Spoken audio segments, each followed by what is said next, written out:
temprano, más o menos corto para que pudiéramos revisarlo. Estos temas son muy extensos, por eso traté de buscar una síntesis con elementos suficientes para poderlos desarrollar. Hay una lectura más larga que pues igual si alguien quiere consultarla, con gusto se la comparto, pero pues no es obligatorio, ¿no?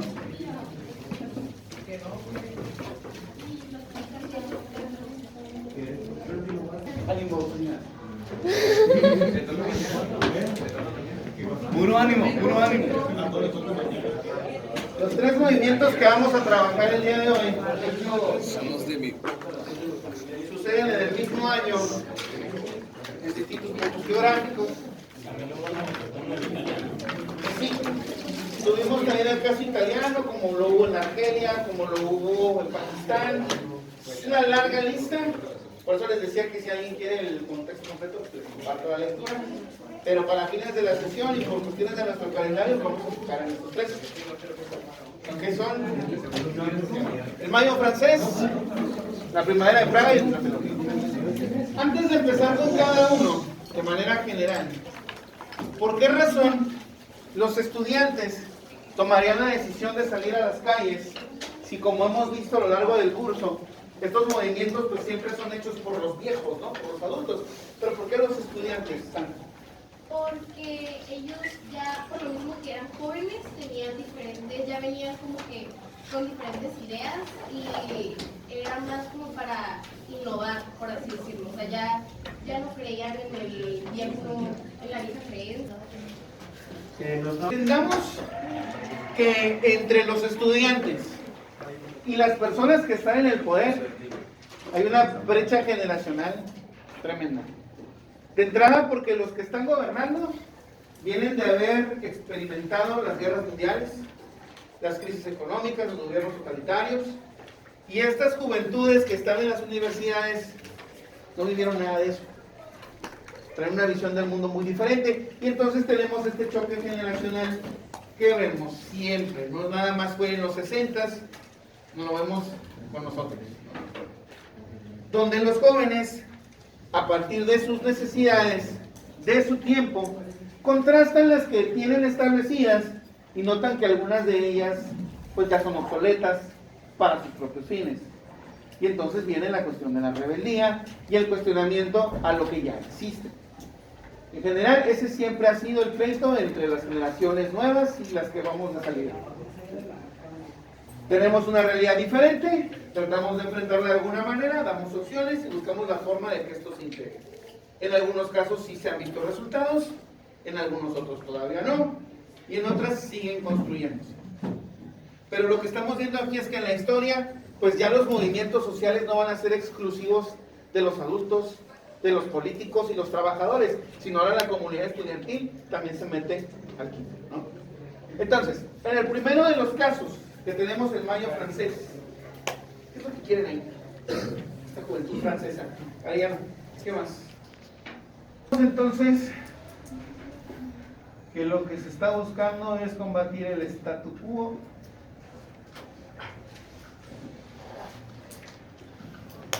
y el establishment.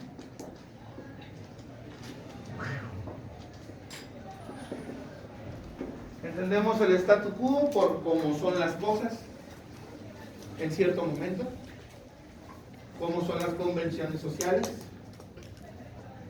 y el establishment son las instituciones que ya existen, que tratan de mantener esa situación como está. O sea que el gobierno no quiere soltar nada más. Y pasa lo mismo con las escuelas. Las escuelas no quieren modificar los programas tampoco porque no les interesa modificarlo, porque no quieren tener un desarrollo diferente al que a ellos les convenga, ¿verdad? Entonces, esos son, en este caso, los enemigos de ese movimiento estudiantil. ¿Cómo lo estamos haciendo? Con ideas, pero las ideas tienen fundamento. Por eso cuando nosotros hablamos de estos grupos, por lo general los asociamos con los universitarios. Que ya en el nivel universitario, por lo general uno ya tiene el interés de investigar más a fondo, de cuestionarlo todo, a partir de la información que va adquiriendo de manera autodidacta. Porque seamos realistas. la universidad, esa bonita institución feudal que tenemos nosotros todavía y que la seguimos considerando como moderna, pues no es perfecta. Y ustedes lo vivirán en unos cuantos meses. Que a pesar de que ya estén a nivel universitario, las clases son una cochinada. Porque realmente no cumplen con lo que deberían. Y tampoco se les explica cómo deberían. Y entenderán que gran parte de su universidad, pues ustedes la van a aprender solos. Pero bueno, es algo que tendrán que lidiar más adelante ustedes, ¿no? ¿Podrías repetir lo que significa statu quo y estable? Sí, esta es la forma en la que las cosas son en un momento. Como las cosas se mantienen en los momentos. Y el establishment son las instituciones que pues cuidan que esas cosas se mantengan. Gobierno,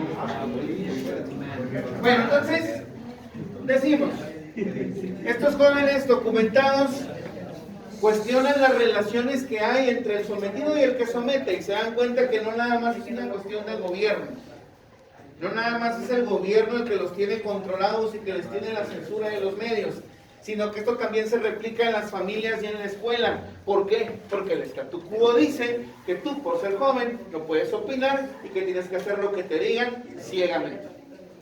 Y no entiendas todavía el por qué lo haces. Así es, y punto. O esta frase dogmática que es el fin de toda conversación o discusión familiar, porque soy tu padre y te callas. Pero entonces viene el cuestionamiento. ¿Por qué? Y es donde las manifestaciones impulsan a que la gente se haga consciente que deben modificar esa dinámica en aras de tener una calidad de vida mejor. Que como ya decía hace rato, porque si fue Marisol, no se trata nada más de que te paguen mejor, porque no tiene nada de positivo que yo gane más dinero si no puedo opinar, si no puedo escoger lo que yo quiero, o si la escuela donde voy a estar yo tomando clases, pues va a ser muy deficiente, un poco va a ser por mí, ¿verdad? Entonces, necesitamos que la gente simpatice con esas ideas, que haga conciencia y que pugne porque tengamos nuevos partidos políticos, porque tengamos nuevos reglamentos en el trabajo que le permitan a un obrero de línea poder crecer hasta llegar a ocupar un cargo importante. No limitarlo nada más de donde viene, sino por lo que puede hacer. Que en las escuelas tengamos los maestros que sí están a la altura de esa necesidad académica, porque dentro de las universidades hay mucho nepotismo. Muchos amigos de los coordinadores y demás que se veían aquellos años, claro, estamos hablando de esos años, donde ponían siempre a sus allegados, pero no siempre eran los mejores docentes o maestros, ¿no? O a veces gente con doctorado que no por tener un papel que dice que tienes un posgrado, ya dominas el área y sabes lo que haces. Sí.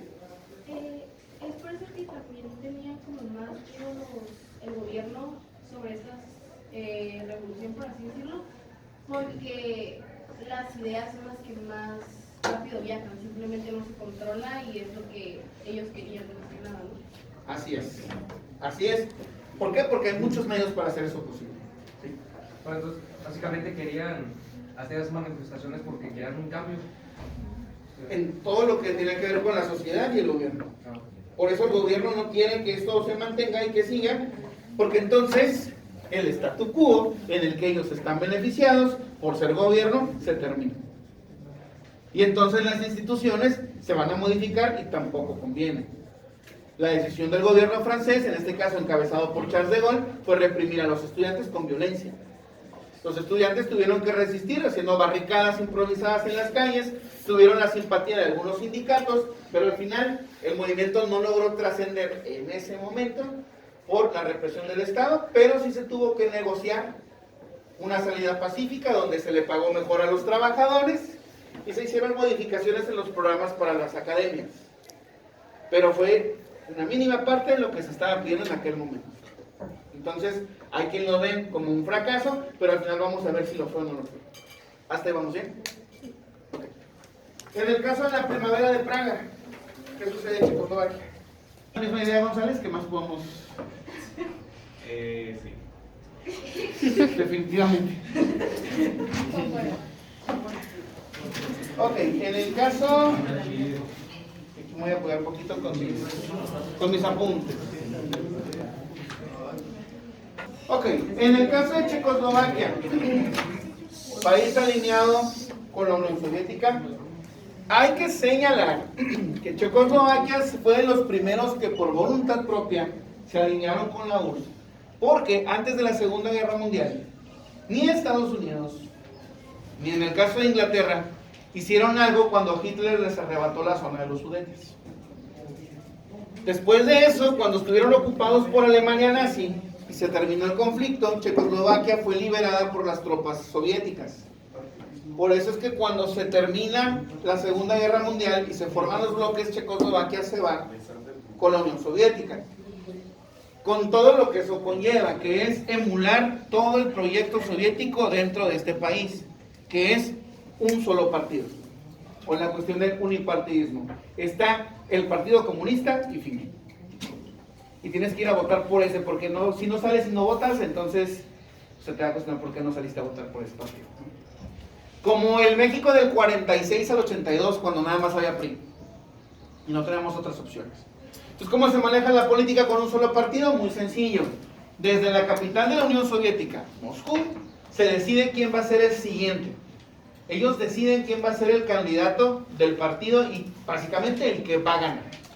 ¿Hasta ahí vamos bien?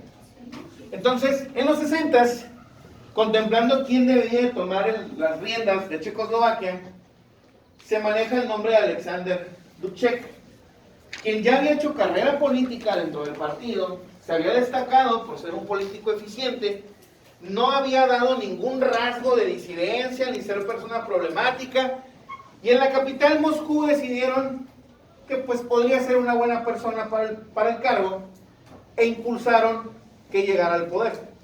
Le permiten encabezar el Partido Comunista y entonces en las elecciones, oh sorpresa, gana, ¿no? Pero como gobernante, sí empezó a notar que había problemas entre el modelo político y la población. Porque recordemos que al tener un solo partido, al no tener libertad de expresión, al tener censura en todos lados, la gente no estaba conforme con lo que se estaba viviendo. Y si notas que la gente no está conforme y permites que esa inconformidad crezca, tu gobierno se tambalea y puede caerse. ¿Qué es lo que decide hacer Dubček para poder hacer como que una pequeña atención a la población? Sí. Le da como a diferentes grupos sociales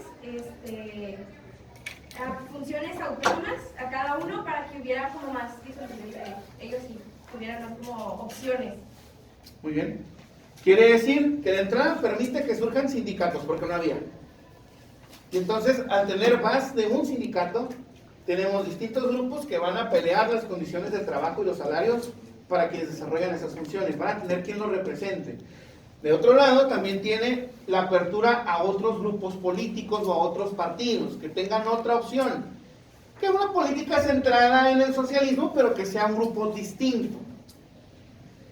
Y tenemos una tercera reforma, que por eso se les llama la Primavera de Praga, porque son en marzo del 68, cuando se hacen las reformas, elimina la censura.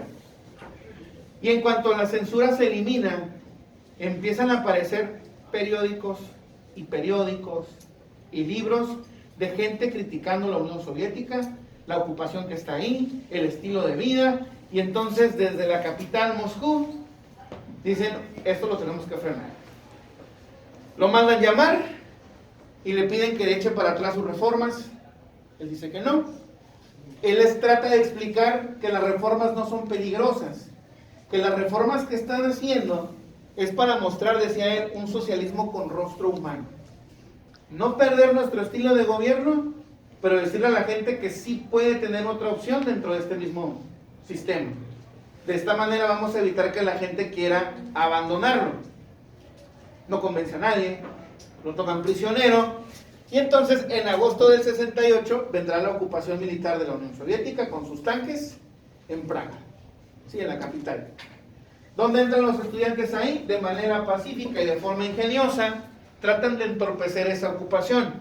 Lo primero es que se van a las calles y empiezan a cambiar todos los letreros y modifican todos los nombres de las calles y las direcciones y la orientación de las mismas, para que las tropas invasoras se pierdan.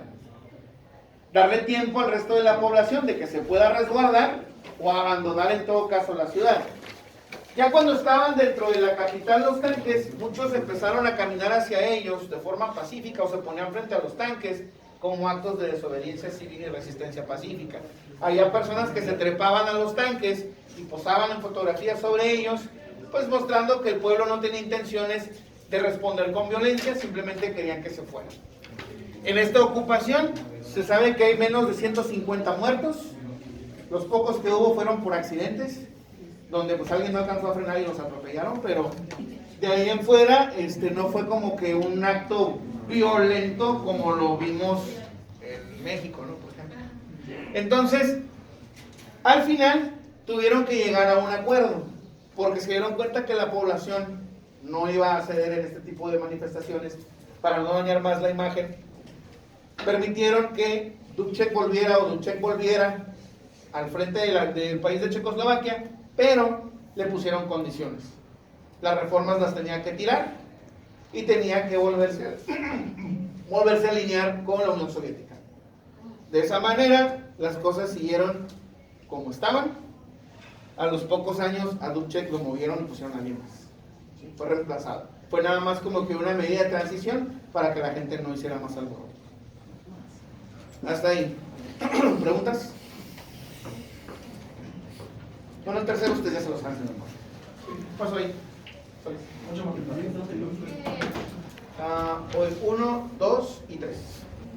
Profe, es más como también acerca de lo que leí, que era que decía que ya después de todo lo que pasó y de las matanzas así, simplemente como en 2 semanas se olvidó y ya que fue lo de los Juegos Olímpicos y todo eso, o sea, de verdad ya no se hizo nada. No, sí. Después del 68 continuaron las manifestaciones en otras universidades, hubo también repudio al siguiente que fue Luis Echeverría, también hubo otro incidente con él en el 71 y después de eso la gente comenzó a moverse, a organizarse para exigir estas demandas justas. Pero sobre al gobierno y así a las personas que mataron no se hizo nada de eso. En este caso del 68 no se vio que alguien pagara por eso. Entendemos porque en aquellos años el PRI tenía toda una estructura muy fuerte para hacer como que nada había pasado, el control de los medios y demás. Con el paso del tiempo sí se comenzaron a evidenciar, fueron señalados por lo que habían hecho, algunos si bien ya habían muerto y no pudieron enfrentar a la justicia, en el discurso histórico no quedó. O sea, sí se evidenció a los responsables y se volvió a reescribir la forma en que se habían dado las cosas. Estaba Fernández. Como una inspiración para cuando pasó lo del mundial también, ¿no? Cuando Madrid, cuando se volvieron a matar a los estudiantes en la calle. Pero en el caso de Miguel de la Madrid fue por el terremoto del 85, que el gobierno no hizo nada, que fue la misma gente la que hizo todo el trabajo, por eso le gritaron lo que le gritaron. Sí. Bueno, eso es una duda, pero bueno, no sé dónde había visto que según también algo por la matanza fue que los que se manifestaban tenían ideas socialistas, ¿no? Lo que pasa es que dentro del movimiento utilizaban símbolos de rebeldía y uno de estos símbolos de rebeldía era la imagen del Che Guevara. Cuando ellos empezaron a usar mantas del Che o camisetas con la imagen del Che, empezaron a cuestionar el movimiento desde el gobierno y dijeron que eran socialistas, pero no iba por ahí. Aún así usaron eso para justificar lo que les hicieron. Y si recordamos que Ordaz, Echeverría y ahora ya se sabe que también López Portillo pues eran trabajadores de la CIA y desde ahí les tiraban línea directa para que tuvieran que hacer lo que tuvieran que hacer para frenar a esto, pues tiene sentido la manera en que actuaron. No, también es que había visto que según esa vez, o sea, habían deportado como a, no sé qué eran soldados, no sé qué, como en civiles, y pues ya ellos realizaron la matanza. Sí, el batallón Olimpia. Sí. Según yo, cuando promovía ese récord, ¿quién no se había mantenido callado la gente después del suceso de lo que hizo Díaz Ordaz? Y fue hasta como que años después que volvió a renovarse el movimiento. Lo que pasa es que cuando se da 10 días después el inicio de los Juegos Olímpicos, sí hubo manifestaciones. Sí hubo por ahí unas respuestas de organización de la gente que fueron un poco más sutiles, pero sí hubo. El presidente era Díaz Ordaz, pero el que dio la orden fue Echeverría. Así es, el secretario de Gobernación y después, para desgracia de todos nosotros, presidente Luis Echeverría Álvarez. Y luego federalizó la prepa. Bueno, pues sí, ¿no? Pero Yo creo que después de Luis Echeverría se tiene que reescribir esta frase de que no hay mal que dure más de 100 años y Luis Echeverría duró más de 100, así que hay que volver a hacer. Pero ya para cerrar esto, si bien los tres movimientos que estamos trabajando aquí perdieron o fueron derrotados o fueron socavados, perdón, subyugados por sus gobiernos, en el texto que les mandaba inicia con la idea de que fueron derrotas pírricas. Que a futuro surgieron frutos que no fueron en vano. Muy bien. Que a pesar de que en ese momento no consiguieron lo que querían, a futuro sí hubo un cambio. Muy bien. Pues más que nada porque aunque en ese momento se viera como que... Concesiones por las tienes que hacer. Es que iba a decir que, o sea, la gente se seguía manifestando y pues no podían matar a todos, obviamente. Entonces, obviamente tenían que hacerles caso o retribuirles algo y por eso tuvieron que hacer cambios. Sí.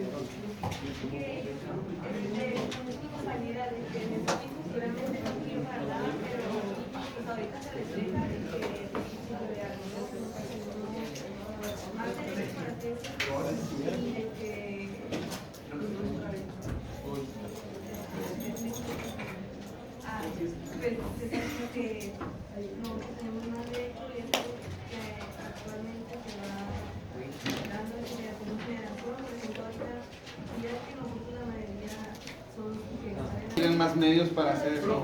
Cuando estaba primero Corrales. Yo siento que a pesar de que todo esto resultó muy malo, Vean ustedes, perdón, voy con Fernández que había levantado la mano. Profe, no sé si sea el tema, pero si cada uno tenían un diferente, ¿cómo se les podría decir? Método político, comunistas, socialistas, porque la mayoría falla. A ver, ¿pero qué es lo que falla? ¿El movimiento estudiantil? Ajá, ¿Por qué fallan los movimientos estudiantiles? No, porque fallan a la hora como de tratar con ellos. O de cómo hacerlo, pues no fallando, sino cómo solucionar el problema. lo hace cada uno, o sea, cómo Ok. resolverlo, o cómo lo hace. ¿Por qué fallan los movimientos estudiantiles?